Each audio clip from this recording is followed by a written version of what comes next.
हरे कृष्णा। आप सबका स्वागत है आज के इस सत्र में। आज हम करने जा रहे हैं दूसरे अध्याय के 11वें श्लोक से। तो उससे पहले मंगलाचरण करेंगे।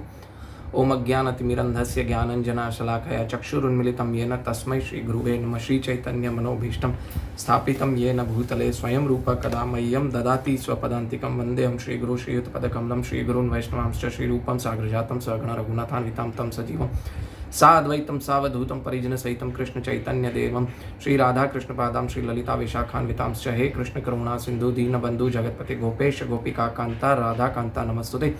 तप्त कांचन गौरंगी राधे वृंदावनेश्वरी ऋषभानुसुते देवी प्रणमामि हरिप्रिय। वाञ्छा कल्पतरुभ्यश्च कृपा सिंधुभ्यैव च पतितानां पावनेभ्यो वैष्णवेभ्यो नमो नमः। जय श्री कृष्ण चैतन्य प्रभु नित्यानंद श्री अद्वैत गदाधर श्रीवासादि गौर भक्त वृंदा। हरे कृष्ण कृष्ण कृष्ण हरे हरे, हरे राम राम राम हरे हरे। अनंत कोटि वैष्णव वृंद की जय। श्रील प्रभुपाद की जय। ओम हुकम करोति वांचालं पंगुं लंघयते गिरिं यत्कृपातमहं वन्दे परमानंद माधवं श्री गुरु दीनतारिणं श्री चैतन्य ईश्वरम। हरे कृष्णा। आप सबका स्वागत है आज के इस सत्र में। आज हम करने जा रहे हैं दूसरे अध्याय के 11वें श्लोक से।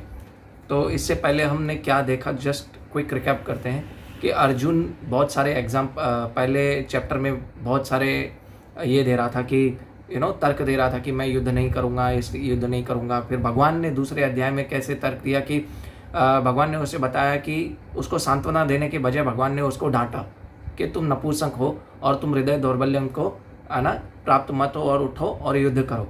लेकिन अभी भगवान आगे 11वें श्लोक से एक्चुअल में भगवत गीता भगवान दूसरे अध्याय के 12वें श्लोक से बताना स्टार्ट करते हैं। तो एक्चुअल में कोई अगर पूछे भगवत गीता कहाँ से स्टार्ट होती है, तो दूसरे अध्याय के 11वें श्लोक से भगवत गीता स्टार्ट होती है, 12वें श्लोक से सॉरी। परंतु दूसरे अध्याय के 12वें श्लोक तक पहुंचने के लिए अर्जुन के तर्क हमें सुनने पड़ेंगे। जो हम भौतिकवादी बैठे हैं यहाँ पे, हमको अर्जुन के तर्क लॉजिकली सही लगेंगे, लेकिन अगर आप अभी आगे देखिएगा भगवान अर्जुन के एक एक तर्क को कैसे काटते हैं और उसे उच्च स्तर का ज्ञान देते हैं, आत्मा का ज्ञान देते हैं। ठीक है, तो आइए आज का हम श्लोक पढ़ते हैं। श्री भगवान उवाच अशोचानन्य शोचस्त्वं प्रज्ञावादाश्चम भाषसे गतासु न गतांसुश्चम नानुशोचन्ति पंडिताः। यानी भगवान यहाँ पे क्या कह रहे हैं कि श्री भगवान ने कहा कि तुम पांडित्यपूर्ण वचन कहते हुए उनके लिए शोक कर रहे हो जो शोक करने के लायक नहीं है, जो शोक करने के योग्य नहीं है। जो विद्वान होते हैं वो न तो जीवित के लिए शोक करते हैं और न ही मृत के लिए शोक करते हैं। यहाँ पे भगवान ने जैसे ही अर्जुन ने भगवान श्री कृष्ण को बोला कि शिष्य अस्त्यम शादी माम त्वाम प्रपन्नम, मैं भी आपको गुरु मानता हूँ, तो भगवान का और अर्जुन का भी मित्रता का यहाँ पे रिलेशन खत्म हो गया। हालांकि वह नित्य सखा है, लेकिन जब उपदेश की बात आई यहाँ पे, तभी ये जो रिलेशन है क्या कि मित्रता का रिलेशन खत्म होके अब ये गुरु और शिष्य का रिलेशन स्टार्ट हो गया। तो भगवान ने क्या किया, यहाँ पे जब उपदेश देना स्टार्ट किया तो सीधा गुरु का पद संभाल लिया कि मैं अभी गुरु का पद ले लेता हूँ और अभी मैं इसको ये देता हूँ, क्या अपना इसको मैं भगवत ज्ञान देता हूँ, आत्मा का ज्ञान देता हूँ और भगवत गीता बोलता हूँ। ठीक है, भगवान ने तत्काल गुरु पद को संभाला और शिष्य को अप्रत्यक्ष मूर्ख कहकर डांटा। देखिए, पहले बोला था ना कि तुम पांडित्यपूर्ण वचन कह रहे हो और तुम जो शोक करने के लायक नहीं है उनके लिए शोक कर रहे हो। और इससे पहले भी उसको बोला कि हृदय की दुर्बलता को त्यागो और उठो। तो उन्होंने कहा कि तुम विद्वान की तरह बात कर रहे हो, लेकिन ये विद्वान की तरह बातें नहीं है, ये तथाकथित बातें हैं किंतु ये तुम नहीं जानते हो कि जो विद्वान होता है वो अर्थ जानता है कि शरीर तथा आत्मा क्या है। विद्वान जो होता है वो एक्चुअल में क्या जानता है, रियल में जानता है कि शरीर क्या है, एक व्यष्टि आत्मा क्या है और शरीर क्या है, इसके बारे में जानता है।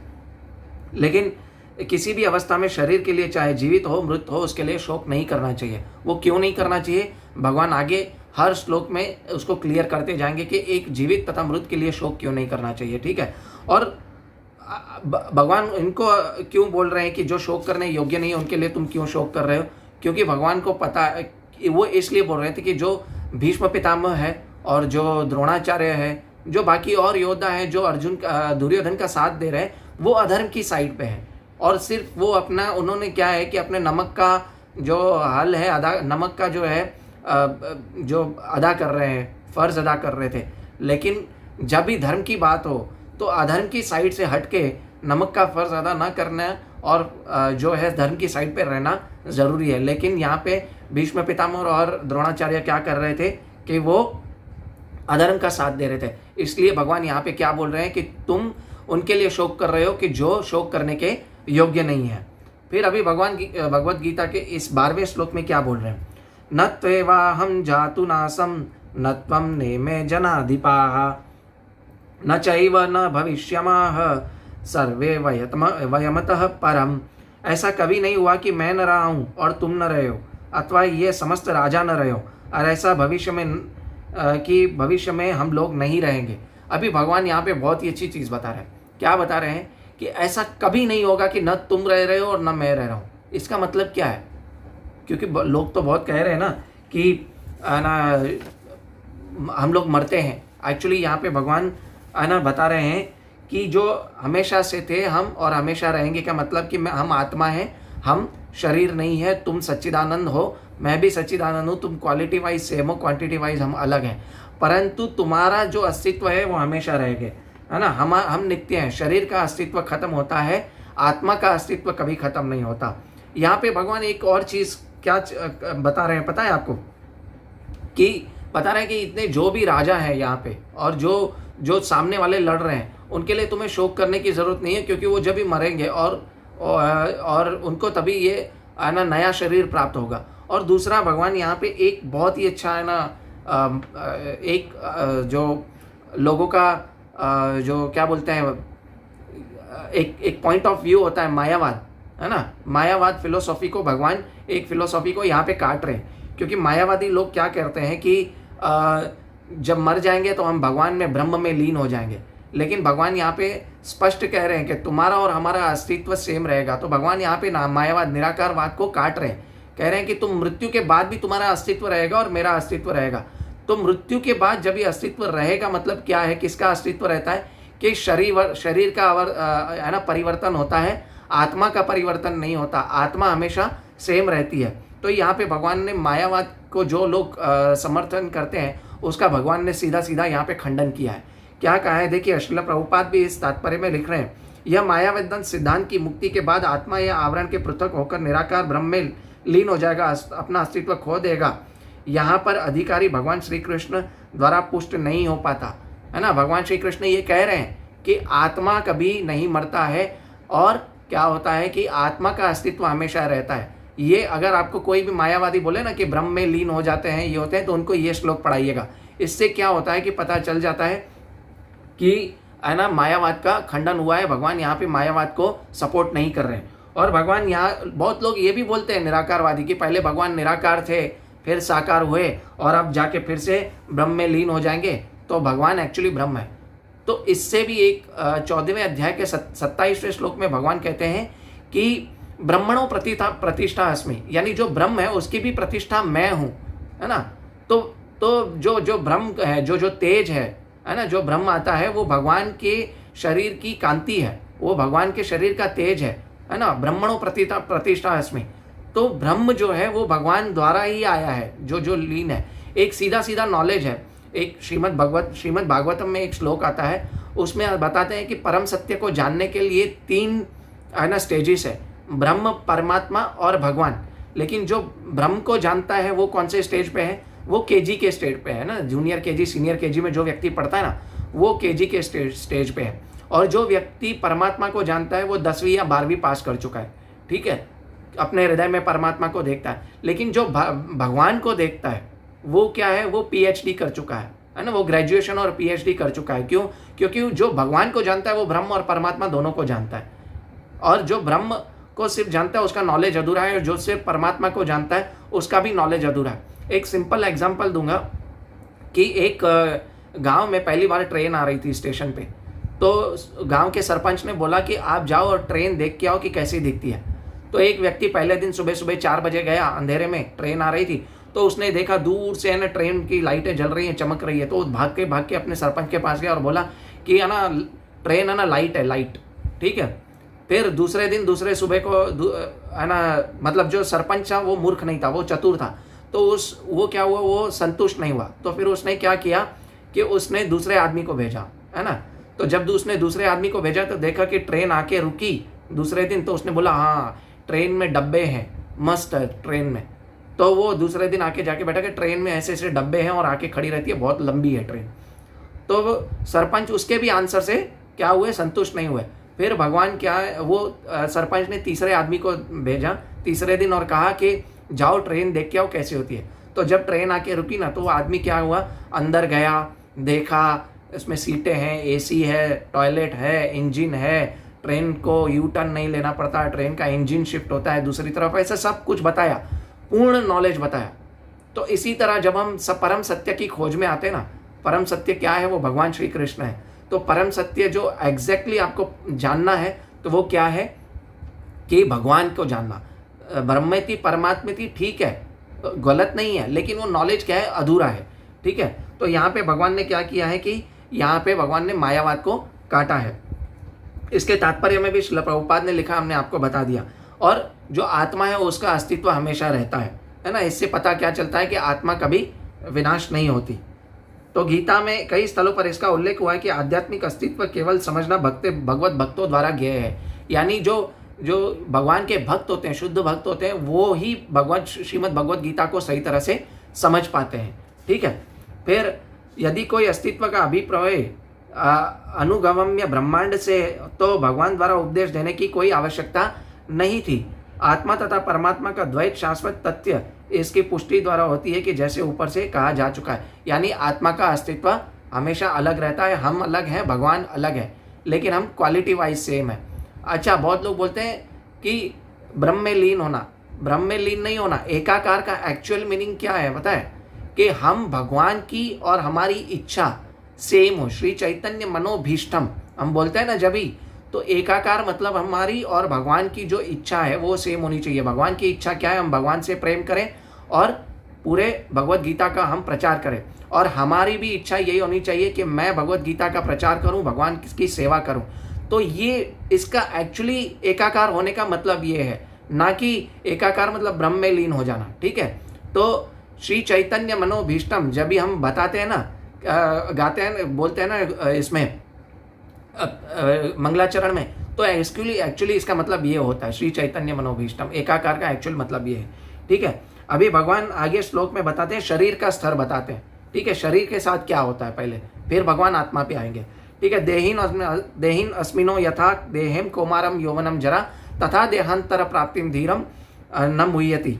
यानी जिस प्रकार शरीरधारी आत्मा इस वर्तमान शरीर के में बाल्य अवस्था से तरुणावस्था और फिर वृद्धावस्था में अग्रसर होता है, उसी प्रकार मृत्यु होने पर आत्मा दूसरे शरीर में चला जाता है। धीर व्यक्ति ऐसे परिवर्तन से मोह नहीं होता। यानी यहाँ पे भगवान बता रहे हैं कि शरीर में है ना परिवर्तन होता है, आत्मा में परिवर्तन नहीं होता। यानी हमारा जो एटर्नल नेचर है, सोल जो हमारा सोल है, उसका वर्णन हुआ है इस श्लोक में कि जैसे शरीर का परिवर्तन होता है, हम बच्चे से बूढ़े हों और बूढ़े से है ना बच्चे से जवान हो, जवान से बूढ़े और फिर मृत्यु को प्राप्त होते हैं ना, जैसे। लेकिन आत्मा का परिवर्तन नहीं होता। भगवान ने यहाँ पे मृत्यु के बारे में बताया। मृत्यु क्या है, ना मृत्यु शरीर की होती है ना आत्मा की होती है। पता है मृत्यु में कौन कौन से एलिमेंट्स शरीर में कौन कौन से एलिमेंट्स होते हैं, कैल्शियम होता है, फैट होता है, सब कुछ होता है, लेकिन वो ऑलरेडी डेड है तो उनकी मृत्यु तो हो नहीं सकती। ठीक है, और सोल ऑलरेडी कॉन्शियस रहती है, तो सोल की भी मृत्यु नहीं होती, क्योंकि भगवान ने आगे बताएंगे कि आत्मा को न काटा जा सकता है, न जलाया जा सकता है ना। तो मृत्यु का एक्चुअली मतलब क्या है, जो एक शरीर से दूसरे शरीर में जो परिवर्तन होता है उसको एक्चुअली कहा जाता है मृत्यु, है ना। तो जो ऐसी अवस्था में क्या होता है कि जो व्यक्ति एक शरीर से दूसरे शरीर में जाता है, तो उसमें हमें है ना क्या करना है कि ऐसे परिवर्तन से हमें शोकागत नहीं होना है, धीर रहना है, शोक करने की कोई ज़रूरत नहीं है। Transmigrating of soul from one body to another body is called death, है ना। अभी यहाँ पे भगवान श्रील प्रभुपाद क्या बता रहे हैं कि प्रत्येक जीव एक व्यष्टि आत्मा है, एक प्रतिक्षण शरीर अपना बदलता रहता है, वो बालक के रूप में, कभी युवावस्था के रूप में, कभी वृद्ध के रूप में। देखिए यहाँ पे श्रील प्रभुपाद बराबर बता रहे हैं, तो भी आत्मा वही रहता है। यानी आत्मा वही रहता है, यानी आप बचपन से बूढ़े हो जाओ, आपका नाम, सपोज मेरा नाम विशाल है, तो मैं बड़ा हो जाऊं तो भी मेरा नाम विशाल ही रहेगा, है ना। तो नाम, ये जो आत्मा है उसका अस्तित्व नहीं बदलता है। क्या है, जो शरीर है उसका अस्तित्व बदलता रहता है, उसका है ना धीरे होता रहता है। जैसे आप शरीर के हर 7 साल में शरीर के हार्मोन्स, न्यूरॉन्स बदलते रहते हैं, है ना। आपके आपके इंटेलिजेंस के न्यूरॉन्स भी बदलते रहते हैं हर 7 साल के अंदर। तो ये क्या है, आत्मा के ऊपर कभी परिवर्तन नहीं आता, ये हमेशा शरीर के ऊपर परिवर्तन आता है। यदि अर्जुन कृष्ण के समान स्तर पर होते तो कृष्ण अर्जुन से श्रेष्ठ न होते और उनमें उपदेशक तथा उपदेश का संबंध अर्थहीन होता। अभी बहुत लोग बोलते हैं ना, हम तुम भी भगवान मैं भी भगवान बन जाऊंगा। अगर भगवान श्री कृष्ण और अर्जुन दोनों एक समान स्तर पे होते तो क्या भगवान के द्वारा दिया गया ज्ञान का कोई मूल्य रह जाता? नहीं मैं रह जाता। क्यों? फिर ये भगवत गीता जो है, श्रीमद् भगवत गीता यथारूप इतनी पॉपुलर नहीं होती, और ना। तो हम और भगवान अलग अलग है, एक व्यष्टि आत्मा है, व्यष्टि मतलब अलग, पृथक, अलग अलग है, हमारा अलग अलग ना अस्तित्व है, ठीक है। तो अगर अलग अलग अस्तित्व है तो जो एक स्तर से दूसरे स्तर पे है, जो भगवान का स्तर बहुत ऊंचा है और हमारा स्तर बहुत नीचे है, तो भगवान ने जो भगवत गीता कही तो वो क्या होता है कि वो उससे हमारा कोई है ना, अगर भगवान हमारे सेम स्तर पर होते तो भगवान द्वारा कही गई भगवत गीता का कोई है ना मूल्य ही नहीं रह जाता। ऐसा उपदेश व्यर्थ होगा, क्योंकि माया के चुंगल में रहकर कोई भी प्रामाणिक उपदेश नहीं बन सकता, है ना। बहुत लोग बोलते हैं ना, भगवान माया में आए, फिर माया में मोहित हो गए और फिर है ना चले गए, है ना। माया के चंगुल में आके भगवान ने ये शरीर धारण किया, भगवान निराकार थे। तो यहाँ पे भी निराकारवाद का भी खंडन हो रहा है देखा जाए तो भगवान ने फिर शरीर लिया और फिर जाके भगवान ने क्या किया कि है ना, फिर भगवान वापस निराकार हो गए। तो अगर भगवान समान स्तर पे होते, हमारे जैसे माया के चंगुल में आते, तो भगवान के द्वारा उपदेश दिया गया है उसका कोई है ना मूल्य ही नहीं रह जाता, वो व्यर्थ हो जाता, ठीक है। ऐसी परिस्थितियों में मान लिया जाए कि भगवान श्री कृष्ण जो है वो परमेश्वर है और जो पद में माया द्वारा विस्मृत अर्जुन रूपी जो जीव से श्रेष्ठ है। हम सबसे भगवान श्री कृष्ण श्रेष्ठ हैं, वो भगवान है, वो परमेश्वर है, ठीक है। और जो लोग माया के जो भगवान को बोलते हैं ना कि भगवान है ना निराकार से साकार होते हैं, तो ऐसी कोई वस्तु है जो आप मुझे एग्जांपल दे सके जो निराकार से आई हो, साकार वस्तु? ऐसी कोई वस्तु नहीं है, ठीक है। ऐसा कोई जीव भी नहीं है। तो आकार से ही आकार आता है, निराकार से साकार कभी नहीं आता है, निराकार से कभी आकार नहीं आता है। तो ये निराकार वाली फिलोसॉफी का यहाँ पे भगवान क्या कर रहे हैं, खंडन कर रहे हैं। और बहुत लोग बोले ना जो भगवान निराकार हैं, तो उनको 4 अध्याय का 6वां श्लोक पढ़वा देना। भगवान उस श्लोक में क्या बोल रहे हैं कि मैं हमेशा अपने इस दिव्य रूप में प्रकट होता हूँ।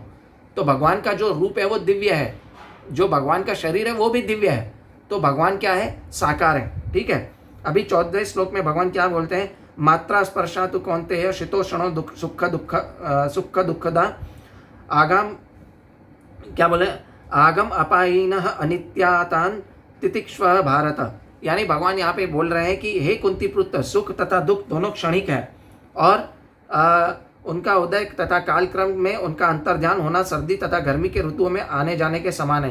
हे भरतवंशी, वह इंद्रिय बोध से उत्पन्न होते हैं और मनुष्य को चाहिए कि अविचल भाव से उनको सहन करना सीखे। अविचल भाव से सहन करना सीखेगा मतलब क्या है?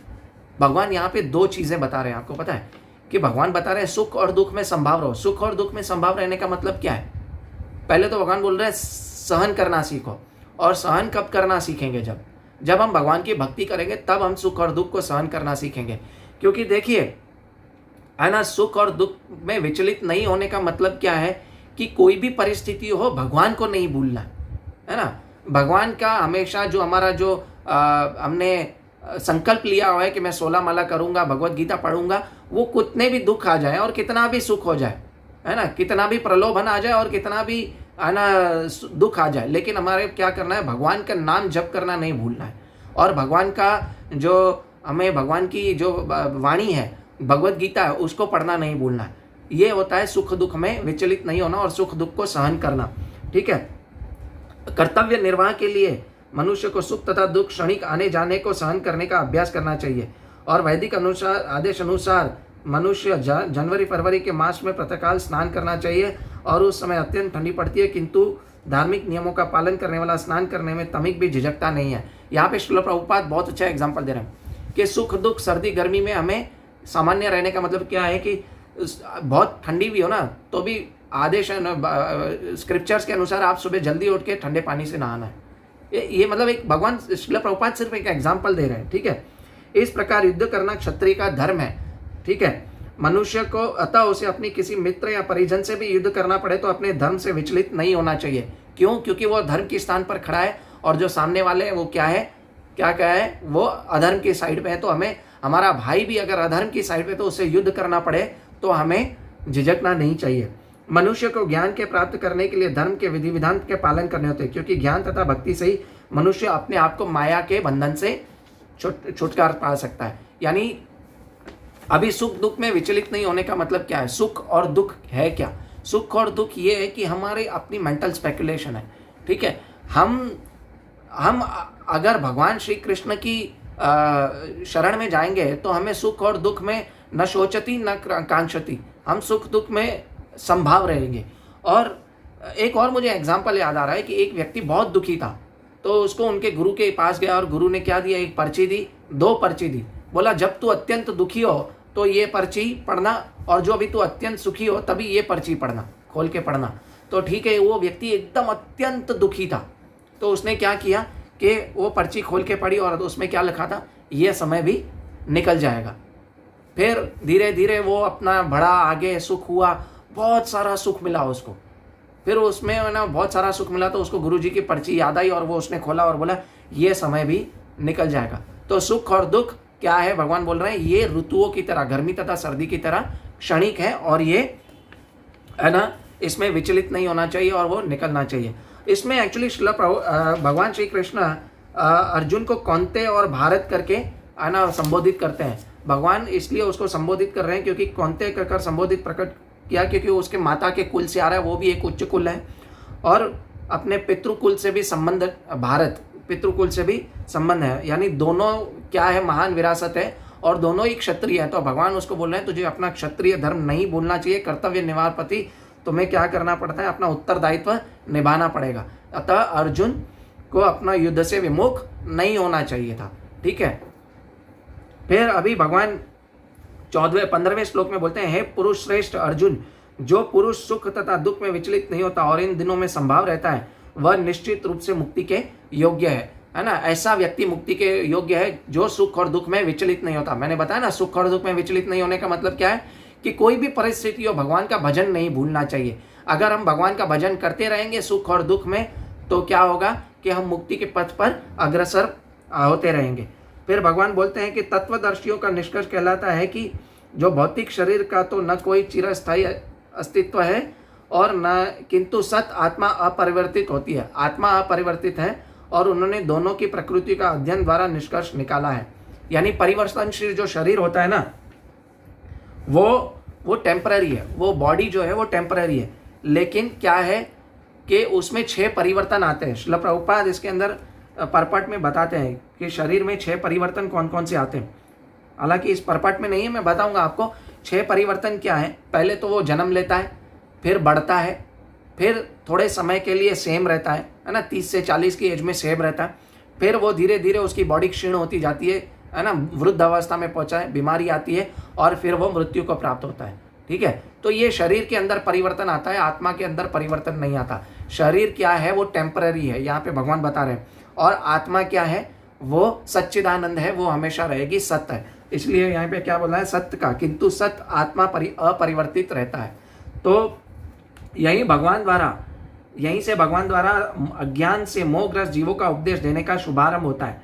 अज्ञान को हटाने के लिए आराधक और आराध्य के बीच पुनः शाश्वत संबंध स्थापित करना होता है और फिर अंश रूप जीव को तथा श्री भगवान के अंतर को समझा जा सकता है ना। अज्ञान को तभी कभी हटाया जा सकता है जब हम भगवान की शरण जाएंगे, भगवान के प्रामाणिक गुरुओं, जो प्रामाणिक प्रतिनिधित्व हैं, जो उनके प्रामाणिक गुरु हैं, उनके शरण में जाएंगे तो हम क्या होगा कि हम उनके भगवान को जान पाएंगे और हमारे पहले अस्तित्व को हम जान पाएंगे कि मैं शरीर नहीं हूँ, मैं आत्मा हूँ, ठीक है। अभी भगवान 70वें श्लोक में क्या बता रहे हैं कि जो सारे शरीर में व्याप्त है उसे ही तुम अविनाशी समझो, उस अव्यय आत्मा को नष्ट करने में कोई समर्थ नहीं है। यानी शरीर के अंदर क्या है, बहुत, शरीर अपने आप में कुछ नहीं है, लेकिन शरीर के अंदर जो आत्मा है वो एनर्जी है, एक वो एनर्जी है, वो एनर्जी से ही शरीर है ना, क्या होता है कि स्पिरिचुअल एनर्जी कभी नष्ट नहीं होती, वो एनर्जी से ही शरीर, क्या शरीर में एनर्जी आती है और शरीर चलने लगता है। जैसे कोई मर जाता है तो हम बोलते हैं ना चला गया, चला गया, कहाँ चला गया, शरीर तो वही है, 2 आंखें, 2 मुंह, 2 कान, 2 नाक वहीं पे है ना। तो वो मुंह यही है, आँख यही है, पैर वही है, तो फिर क्या चला गया? उसके अंदर से जो स्पिरिचुअल एनर्जी, जो आत्मा है, वो चली गई। जैसे एक बल्ब है, बल्ब की रोशनी क्या हर जगह फैलती है, लेकिन वो रोशनी सिर्फ बल्ब के अंदर है ना। तो बल्ब कभी प्रज्वलित होता है जब भी उसके अंदर रोशनी आती है ना। बल्ब अपने आप में प्रज्वलित नहीं होता है ना। तो उसी तरह आत्मा जब भी शरीर के अंदर होती है तभी आत्मा, जो शरीर है वो चलने फिरने लगता है, दौड़ने लगता है, बोलने लगता है, एक्टिव रहता है। लेकिन जो स्पिरिचुअल एनर्जी जब भी नहीं होती है तो शरीर नष्ट हो जाता है। उसी प्रकार जो आत्मा है वो नष्ट नहीं होती। अव्यय आत्मा को नष्ट करने में कोई भी समर्थ नहीं है। आत्मा क्या है? अव्यय, वो कभी नष्ट नहीं होती। इस श्लोक में संपूर्ण शरीर व्याप्त में आत्मा की प्रकृति का स्पष्ट वर्णन हुआ है। सभी लोग समझते हैं कि शरीर में व्याप्त हो चेतना है, वह चेतना है। प्रत्येक व्यक्ति को शरीर में किसी अंश या पूरे भाग का सुख दुख का अनुभव होता है, किंतु चेतना की व्याप्ति किसी शरीर के तक सीमित नहीं रहती। इस शरीर के दुख तथा सुख को भोगने का दूसरे शरीर को नहीं हो पाता। यानी इस शरीर में जो आपको सुख दुख बीमारी हो रही है, वो सेम दुख दूसरा शरीर नहीं कर पाता, क्योंकि वो पर्टिकुलर आत्मा उधर ही है। ठीक है। फलतः प्रत्येक शरीर में व्यष्टि आत्मा और आत्मा की उपस्थिति का लक्षण व्यष्टि चेतना द्वारा परिलक्षित होता है। अभी आत्मा की साइज बताइए क्या है इस श्लोक में। इस श्लोक प्रभुपाद ने इस श्लोक के परपट में ना आत्मा की साइज बताइए क्या है। ठीक है। बालाग्रस्य भागस्य शतधा कल्पितस्य च भागो जीव सविज्ञेय स चान्त्यान कल्पते। यानी यदि बाल के अग्रभाग के 100 भाग में विभाजित किया जाए और फिर में से इनमें प्रत्येक भाग को 100 भाग में विभाजित किया जाए, इस तरह भाग की माप की आत्मा का परिमाप है। यानी हमारा ये बाल का जो अग्रभाग है, यानी टिप ऑफ द हेयर, उसको 100 भाग में विभाजित किया जाए और फिर उसमें से एक भाग को लेके उसको 100 भाग में विभाजित किया जाए, तो तभी क्या होता है? वो आत्मा की साइज है। यानी यहाँ से पता चलता है कि आत्मा को हम बायोक्यूलर से नहीं देख सकते, किसी यंत्र द्वारा नहीं देखा जा सकता। ठीक है। फिर भी आत्मा का अस्तित्व रहता है। जैसे मैंने आपको बताया कि कोई मर जाता है तो क्या चला जाता है? आत्मा चली जाती है। ठीक है। फिर आज का आखिरी श्लोक करेंगे कि एक इसके परपट में एक छोटा सा बहुत प्रभुपाद परपट लिखते हैं कि व्यष्टि आत्मा न तो निसंदेह परमात्मा के साथ साथ हृदय में है और इसलिए शारीरिक गतियों की सारी शक्ति शरीर के इसी भाग से उद्भूत होती है। जो लाल रक्तकण फेफड़ों से ऑक्सीजन लेते हैं वह तो आत्मा की से ही शक्ति प्राप्त होती है। यानी आपके शरीर के अंदर जो भी शक्ति आती है वो सिर्फ और सिर्फ आत्मा से आती है। आपके हृदय के अंदर, आपके पेट के अंदर, शरीर के अंदर कहीं पे भी शक्ति आती है ना, जो ब्लड सेल्स बढ़ते हैं, चाहते हैं, वो सिर्फ आत्मा से आते हैं। ठीक है। हे अविनाशी, अप्रेमेय तथा अशाश्वत जीव भौतिक शरीर का अंत अवश्यम भावी है। अतः हे भरतवंशी, उठो और युद्ध करो। यानी अभी भगवान यहाँ पे कह रहे हैं कि शरीर जो है वो खत्म होता है, आत्मा खत्म नहीं होती है। तो जिस प्रकार सूर्य का प्रकाश सारे ब्रह्मांड को पोषण देता है, उसी प्रकार आत्मा के प्रकाश से भौतिक शरीर का देह का पोषण होता है। आत्मा से ही देह का पोषण होता है। ठीक है। जैसे आत्मा इस भौतिक शरीर से बाहर निकल जाता है, शरीर सड़ने लगता है और आत्मा शरीर का पोषक, अतः आत्मा शरीर का पोषक है। देखिए मैंने बताया ना, क्या निकल जाता है? आत्मा निकल जाती है तो शरीर व्यर्थ है। शरीर अपने आप में महत्वहीन है, शरीर का कोई महत्व नहीं है अपने आप में। इसलिए अर्जुन को उपदेश दिया गया कि वह युद्ध करे और भौतिक कारणों के, शारीरिक कारणों के धर्म की बलि न होने दे, है ना। अभी भगवान आगे है ना आत्मा के लक्षणों को बताएंगे। उसके बाद हम अगला सत्र हो सका तो कल करेंगे, नहीं तो फ्राइडे को करेंगे, क्योंकि मेरी इतने दिन ड्यूटी है। तो कृपया इस लेक्चर को ज़्यादा से ज़्यादा लोगों को शेयर करें और क्या करें कि लोगों को पता चले भगवत गीता का ज्ञान, क्योंकि भगवान भगवत गीता में कहते हैं कि ज़्यादा से ज़्यादा इस नॉलेज को फैलाया जाए, और जो इस नॉलेज को प्रचार करेगा वो मेरा सबसे बड़ा मित्र है। और हमें श्रील प्रभुपाद के भी प्रिय बनना है, हमारे गुरुजनों का प्रिय बनना है, तो हमें भगवत गीता का प्रचार करना पूरे वर्ल्ड में करना चाहिए। हरे कृष्णा। और कृपया इस वीडियो के ऊपर मैंने अपने YouTube चैनल का लिंक दिया है, कृपया उसे भी जाके शेयर करें, ताकि आपके कोई भी वीडियो मिस हो गए तो आप उसे देख सकते हैं। हरे कृष्णा। श्रील प्रभुपाद की जय। निताई गौर प्रेमानंदे। हरि हरि बोल। वांछा कल्पतरुभ्यश्च कृपा सिंधुभ्यैव च पतितानां पावनेभ्यो वैष्णवेभ्यो नमो नमः। अनंत कोटि वैष्णव वृंद की जय। श्रील प्रभुपाद की जय। कृपया आपका कोई भी क्वेश्चन है तो आप प्रश्न है तो इसमें कमेंट करके पूछ सकते हैं, मैं आपको श्योरली रिप्लाई करूंगा। हरे कृष्णा। हरि बोल।